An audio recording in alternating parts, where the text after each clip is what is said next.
Karibu katika channel yetu ya Classic Media 255. Kama bado hujasubscribe, subscribe chini ya video hii kisha gusa alama ya kengele na utakuwa umejihakikishia kuwa mwanafamilia wa Classic Media na hautopitwa na habari zetu za kiburudani zinazotrendi katika mataifa mbalimbali na katika mitandao ya kijamii.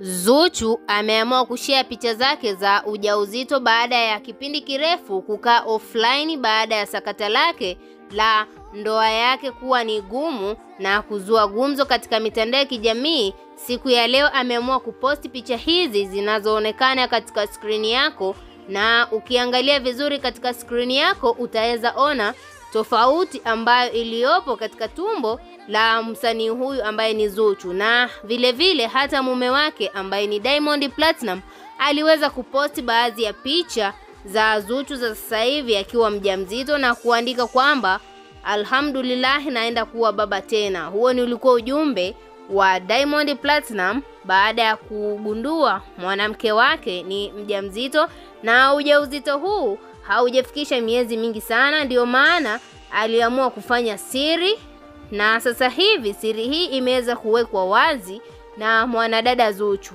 Taarifa hizi zimeweza kuwashangaza watu wengi katika mitandao ya kijamii, ikiwemo mashabiki wa Diamond Platinum na vile vile hata mashabiki wa mwanadada Zuchu.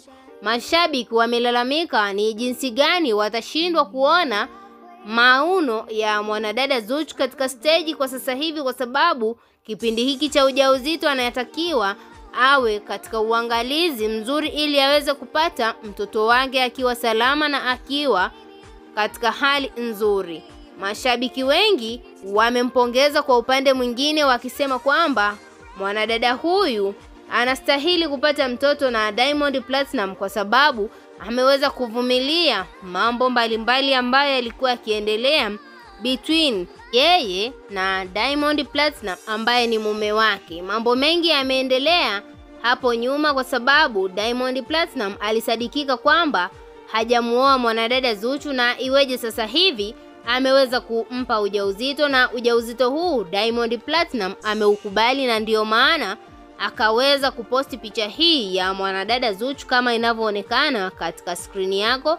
Aliichukua kama ilivyo na kuiposti katika ukurasa wake wa Instagram na kuandika hizo comment. Watu wengi wanajiuliza Diamond Platinum maybe anajifariji au anawafariji mashabiki wa mwanadada Zuchu wasiweze kumchukulia vibaya, au kuna sababu nyingine inayomfanya aweze kufunguka na kukubaliana na swala la ujauzito wa Zuchu. Tuachie maoni yako ndani ya comment section, na vile vile usisahau kusubscribe.